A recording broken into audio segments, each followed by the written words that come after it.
Econômicas e Consumo, a professora doutora Maria Encarnação Expósito, da Unesp. Presente Prudente.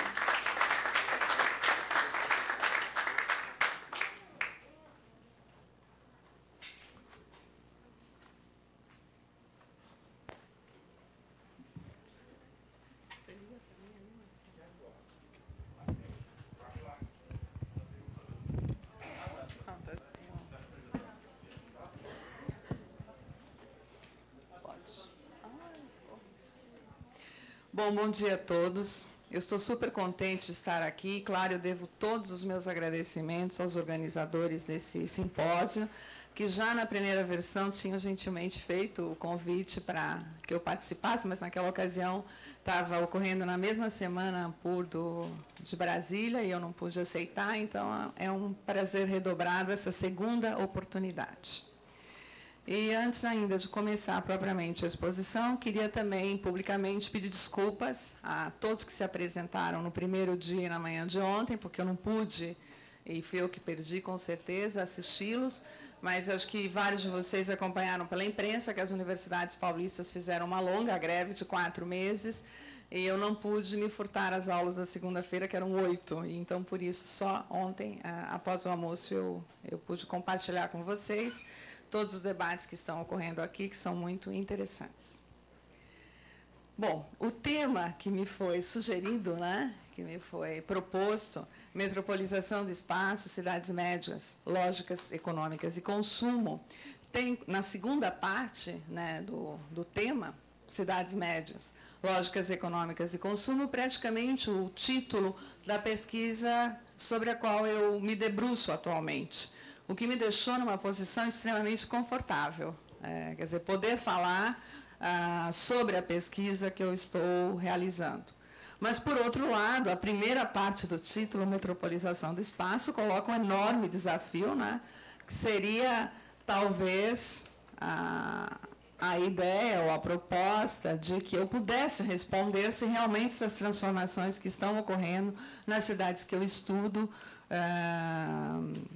respondem, expressam, revelam uma metropolização do espaço. Nos primeiros dias em que o tema me foi proposto, eu fiquei bastante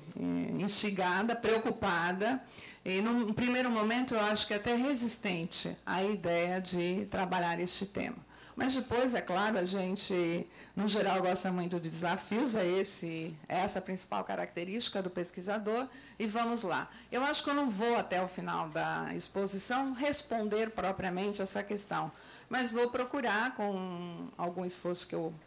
puder realizar aqui, mostrar o que é particular a essas cidades e que poderiam, portanto, mostrar distinções em relação ao conjunto de processos, dinâmicas e lógicas que são atinentes aos espaços metropolitanos, para que, de algum modo, se possa perceber as relações com esses espaços, mas também as distinções ou as particularidades dessas cidades que eu pesquiso. Eu vou fazer a exposição em 5 partes, uma primeira mais curta, em que apenas eu quero apresentar alguns pontos que eu tomo como pontos de partida, ou que serviriam para mostrar de onde é que eu falo com vocês. Afinal de contas, eu acho que eu sou praticamente a única, ou uma das poucas, não sou a única, porque tem outros aqui, mas nós somos poucos os pesquisadores que estão nesse evento e que não se debruçam diretamente sobre a metrópole. Acho que, então, é importante, de certo modo, dizer a partir de onde eu falo. E começo ressaltando a importância de eventos que se debruçam de modo mais verticalizado sobre determinados temas. A geografia brasileira ficou muito grande, e os grandes eventos, tipo a AGB, a Ampeg, e mesmo os da Ampur, nos quais nós dialogamos com pesquisadores de outras áreas, eles ficaram tão gigantescos que a gente mal tem tempo de fazer rápidas exposições e, muitas vezes, perdemos a chance de verticalizar. Segundo lugar, eu acho que é importante, e mais uma vez eu agradeço a oportunidade de estar aqui, a gente ter a oportunidade de mostrar as convergências, mas também, de algum modo, revelar divergências. Sejam elas divergências do ponto de vista teórico, que eu acho que são muito menores, entre os expositores, pelo menos que eu até agora tive a oportunidade de escutar, mas divergências, inclusive, de objetos de pesquisa, que podem possibilitar, né, o levantamento de questões que não são as mesmas para todos nós. E isso pode nos levar a perceber algumas contradições nos nossos discursos ou entre os discursos que são aqui elaborados. Um terceiro ponto, é muito difícil escolher como falar sobre um tema dessa natureza, e eu escolhi fazer um esforço de leitura da urbanização brasileira, buscando algum grau de abrangência espacial e temporal, mas, é claro, correndo enorme risco, porque, em função de uma escolha tão ampla, com certeza eu farei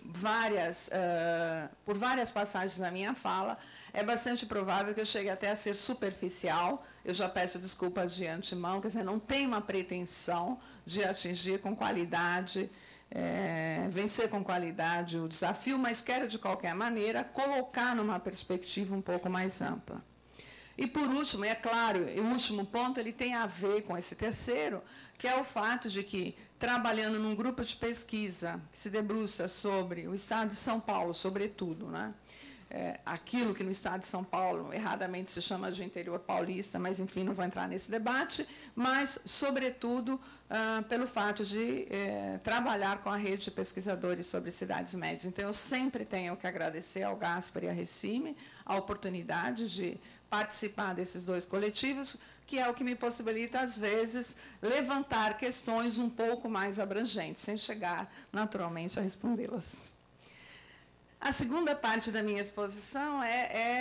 está fortemente alicerçada no resumo expandido que está disponível, em que eu busquei apresentar uma contextualização do tema, tá? Levantando algumas questões gerais e procurando abranger o Brasil, para depois, nas partes sequentes da exposição, fazer alguns tipos de recortes. E, é claro, nessa primeira parte, em que eu contextualizo o tema, não vou falar nada de novidade, mas acho importante destacar alguns pontos. Entre eles, o fato de que, desde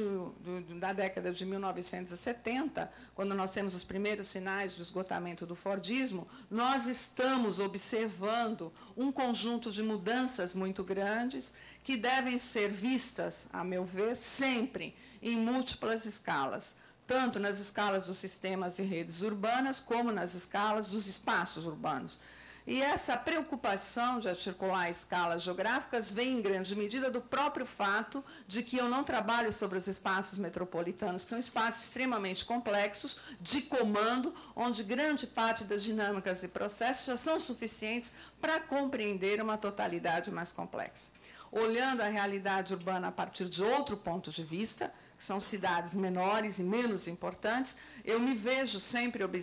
obrigada, estimulada, forçada a fazer esse movimento entre escalas e olhar tanto para a rede como para os espaços urbanos. Também não é desconhecido de nenhum de vocês, de nenhum de nós, o fato de que, nesse conjunto de mudanças, né, que vem se desenvolvendo desde os anos de 1970, destacou-se muito a redefinição dos papéis metropolitanos. Isso foi enormemente tratado pela bibliografia, e eu não vou aqui desenvolver, mas acho importante frisar, sobretudo em função do ponto subsequente, que eu já estou chamando de uma primeira aproximação da problemática. Qual seja, a América Latina, quero começar um pouco pela América Latina, depois chegar no Brasil, participou desse processo no que toca às metrópoles, acompanhando essa tendência geral, né, que é uma tendência de diminuição relativa das funções de produção, da base produtiva, mas, ao mesmo tempo, acompanhada desse papel de crescimento dos papéis de comando da metrópole. Ora, houve, então, um processo forte de concentração e centralização econômica do capital, que se acompanhou de um processo de desconcentração espacial da produção e do consumo, que nós podemos ou não tratar sob a forma, sob o conceito de ajustes espaciais, e de centralização espacial do comando. Quer dizer, se até os anos de 1970, quando a gente olhava para o espaço, a gente via concentração econômica e concentração espacial, né? Agora a gente vê concentração e centralização econômica, mas através de um processo de desconcentração espacial da produção e do consumo. Ora, isso tem reflexos diretos, né, na arquitetura, usando aqui a arquitetura como uma metáfora, né, dos sistemas urbanos, das redes urbanas e dos espaços urbanos que vêm se conformando. Quer dizer, tanto porque estes espaços, né, são condição para esse conjunto de mudanças, como vão paulatinamente revelando essas transformações. Ora, evidentemente que nós sabemos que, num primeiro momento, quando a gente olha rapidamente, quando começou a se observar esses processos nos anos 80 e nos anos 90 no Brasil, principalmente a partir do Estado de São Paulo, mas não exclusivamente nessa escala do acontecer, os vetores de concentração e centralização pareciam ser aparentemente contraditórios entre si, porque havia centralização e havia desconcentração. Mas todos nós sabemos que essa foi a forma encontrada para minimizar os efeitos, né, negativos daquela perda relativa da capacidade de reprodução do capital com a ampliação da competitividade, que progressivamente se tornou muito mais uma competitividade espacial. Ora, por que eu chamo a atenção desse ponto? Eu chamo a atenção desse ponto porque eu quero frisar aqui um aspecto que me parece de suma importância, que é: as alterações nos papéis metropolitanos não podem ser vistas em si, porque elas revelam, fundamentam e comandam transformações que têm sido não apenas sentidas pelas metrópoles, mas têm sido também sentidas e protagonizadas pelo conjunto das cidades, né? Ou seja, as redes urbanas consideradas, sejam nas escalas nacionais e regionais, sejam como sistemas urbanos supranacionais, que é muito o caso da União Europeia, elas precisam ser vistas no conjunto, ainda que nós saibamos que os papéis metropolitanos são muito mais importantes, tanto pela complexidade desses espaços, como pela sua magnitude, em termos de funções econômicas, em termos de concentração populacional, enfim, tudo isso que nós já sabemos que caracteriza os espaços metropolitanos. Então, eu finalizo um pouco esse slide chamando a atenção para a necessidade de um olhar abrangente que procure, pelo menos, tentar captar, no plano do método, da elaboração do pensamento, né, esses diferentes movimentos que orientam os processos espaciais contemporâneos. Então, claro, há movimentos que são, vou usar metaforicamente aqui a expressão, do centro para a periferia, ou do topo da hierarquia para a base, dessa pirâmide que temos como uma forma de representação da rede urbana, mas que, cada vez mais, esses movimentos hierárquicos se combinam com movimentos que são de outra natureza, entre cidades pequenas, médias ou menos importantes, e cidades que estão em outras redes urbanas, tá? Entre elas, enfim, entre países diferentes, ou aquilo que um orientando meu, Márcio Catelan, chamou de uma heterarquia urbana. Quer dizer, ao mesmo tempo que uma hierarquia, há uma heterarquia em função das novas tecnologias de informação e comunicação. Com uma segunda aproximação, eu entro no Brasil, mais particularmente, chamando a atenção para a nossa formação socioeconômica e para os processos que aconteceram nos últimos 40 anos, mas eu vou colocar mais foco ainda no que aconteceu agora, a partir do começo do século XXI, para não ir muito atrás, até porque grande parte dos processos que caracterizariam o período 70 a 2000, essas 3 décadas, são muito semelhantes ao que aconteceu em toda a América Latina, guardadas as diferenças em função das magnitudes dos mercados e dos níveis de desenvolvimento da atividade industrial. Primeira característica que é muito particular a nós, embora ela também tenha sido sentida, por exemplo, no Chile ou em outros países da América Latina, mas é uma economia que cresceu de modo marcante e que levou a uma melhoria da posição do Brasil, uma melhoria relativa, no ranking dos maiores PIBs do mundo, né? Saímos lá de 13ª, 12ª economia para a 7ª, 8ª, conforme o ranking que você toma. Mas essa mudança de posição não ocorreu com maior capacidade da produção industrial, sobretudo nos ramos da atividade produtiva mais avançados, em que a incorporação de tecnologia, portanto, a potencialidade de agregação de valor,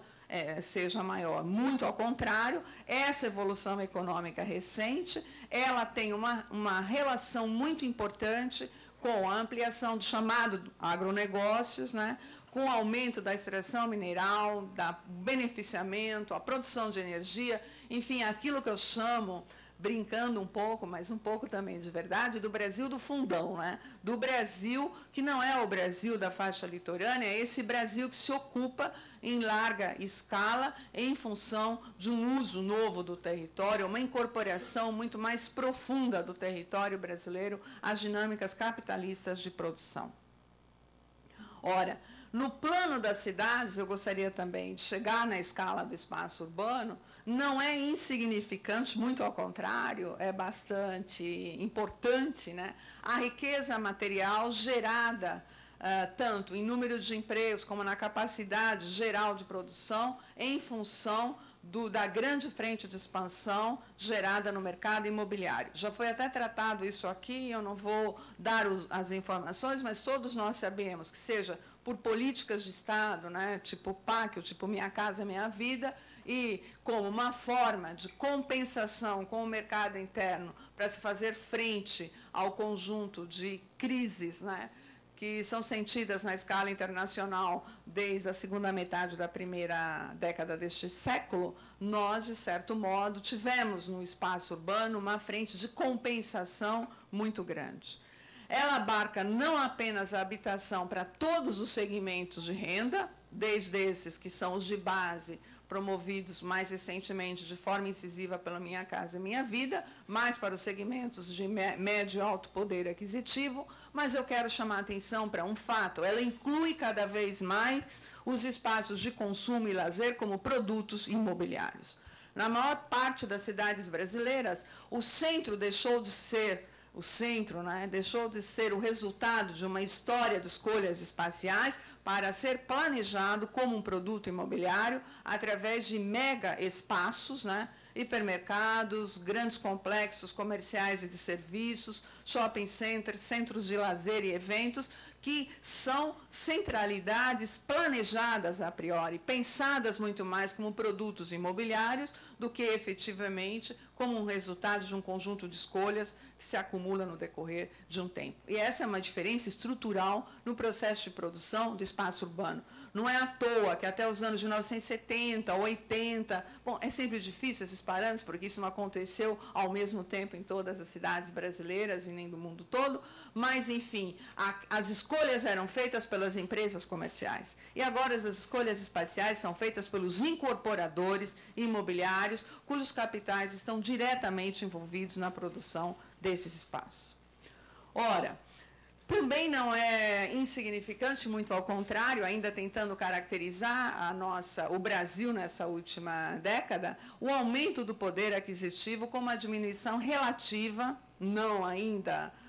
no nível que talvez desejássemos, das desigualdades sociais. O que ocorre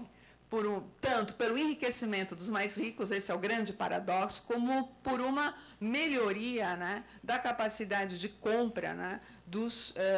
que estão na base da pirâmide, gerando não uma nova classe média, absolutamente rejeito essa noção, mas o que o Gessé de Souza chamou de uma nova classe trabalhadora. O que interessa para nós é que os modos desses segmentos terem acesso ao espaço urbano e se apropriarem dele altera, tá certo, o acontecer urbano na quantidade, em função do aumento da capacidade de consumo e na qualidade das escolhas espaciais.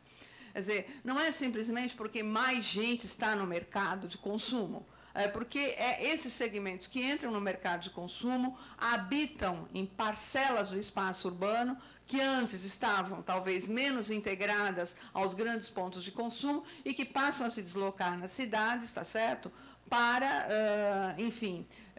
consumirem bens e serviços em espaços que antes eram muito mais frequentados exclusivamente pela, com todas as aspas, tradicional classe média brasileira. Bom, este movimento, então, é responsável, a meu ver, né, por um conjunto grande de novas frentes de ocupação do território nacional, aquelas primeiras tendências gerais, né, tornando o nosso sistema urbano muito mais complexo, reproduzindo seus desequilíbrios, eles não foram superados, muito ao contrário, Portanto, no que tange à distribuição do fato urbano pelo território, nós não podemos dizer efetivamente que há uma melhor distribuição do fato urbano no território.